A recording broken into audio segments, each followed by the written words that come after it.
The continuum between helplessness and acceptance. Hi, this is Dr.A. Welcome to Corner of Dr.A, where psychology meets everyday life. Today, I want to explore a concept many people live inside without ever naming. The continuum between staying in something because you are helpless and staying in something because you have evolved enough to accept reality without collapsing under it. It looks the same from the outside. Same relationship, same situation, but internally, these two states are worlds apart. Let's dive in. The continuum. Psychology has long shown that humans don't experience emotions in categories. They happen on gradients. In 1984, psychologist James Russell introduced the circumplex model of affect, describing emotions as fluid, shifting along axes rather than existing as discrete islands. Our choices work the same way.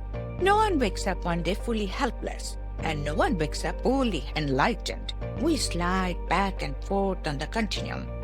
Some days pulled by fear, some days grounded in clarity. And nowhere in this more evident than in relationships. And that relationship can be any relationship: romantic, friendship, core or extended family, collegial, and so on. When staying comes from helplessness. Helplessness isn't a character flaw. It's a state of the nervous system. In the 1960s, Martin Seligman's research on learned helplessness revealed something important. When people are exposed to uncontrollable stress for long enough, the brain begins to believe no action matters. Later, neuroscience expanded this. In 2010, Meyer and Watkins found that the dorsal raphe nucleus becomes overly active during helplessness, while the prefrontal cortex becomes less effective at regulating emotional responses. So what does that mean? That means your brain literally starts to whisper, "Why try?" In relationships, this might look like, if I leave, everything will fall apart. Maybe I'm expecting too much. This is just how life is. But this state is not acceptance. It's survival mode wearing a mask of rationalization. When staying comes from evolution. Then there is the other side of the continuum, where the behavior is the same. You stay, but the why is transformed. This is the place of conscious acceptance, grounded not in fear, but in awareness. A 2006 study by Hayes, Joseph, and Wilson on acceptance and commitment therapy demonstrated that when people shift from trying to control reality to understanding it, the emotional burden decreases. They stop wrestling with what should be and move into what is. It means staying in the present, accepting and dealing with facts instead of dwelling in the misery of what could or should be. This isn't passivity. This is post-cognitive clarity. What psychiatrist Dan Siegel in 2012 would call integration. The moment the mind sees truth without collapsing. Here, staying is no longer a cage. It's a choice made with eyes open. Two states, one behavior. This is the paradox people struggle with. From the outside, staying looks identical, but internally, in helplessness, you stay because you feel you cannot leave. In evolved acceptance, you stay because you don't need to leave to be whole. Helplessness is drowning in a lake. Acceptance is floating in the same lake because you have learned how to breathe. Same water, different relationship to it. A metaphor to ground it.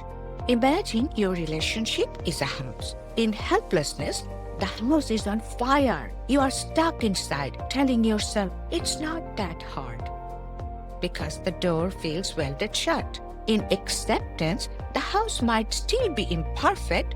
Maybe the paint is peeling, maybe the floors creak, but you are standing at the doorway with the key in your hand, knowing you can leave any moment. You stay because you choose the reality, not because you fear the alternative. One is imprisonment, the helplessness part. The other is sovereignty. What moves us along the continuum? Research across decades points to three forces. 1. Emotional literacy. In 2018, Lisa Redmond Barrett's work on emotional granularity showed that naming experiences helps regulate them. People shift out of helplessness when they can say, I feel trapped, rather than I'm fine. 2. Internal locus of control.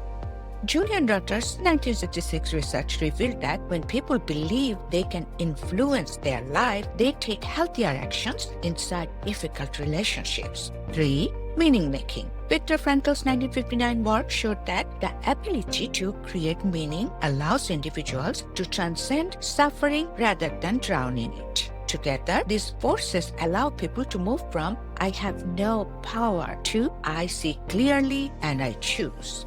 So, what can we do? Number 1. Stop asking, should I stay or leave? Start asking, where am I on the continuum today? Helpless or conscious? 2. Build emotional vocabulary. Call your experience by its real name. 3. Ask yourself, do I feel trapped or free? Your nervous system will always tell you the truth before your logic does. 4. Create internal safety. Studies by Porges 1995 to 2011 on polyvagal theory show that when the nervous system feels safe, clarity becomes accessible.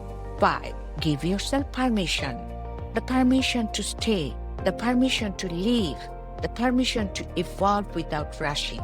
Acceptance is not weakness, it's the wisdom that arises when resistance finally gets tired. Staying in a relationship is never just staying. It's a moment on a long continuum between fear and evolution, paralysis and clarity, helplessness and mature acceptance. And the journey between those points is the story of your becoming. If this resonated or spoke to you, please like, comment, and subscribe on YouTube and follow me on Instagram and TikTok for more from Corner of Dr. A. And I will leave you with this. You are not defined by where you stand on the continuum today, only by your willingness to see where you are.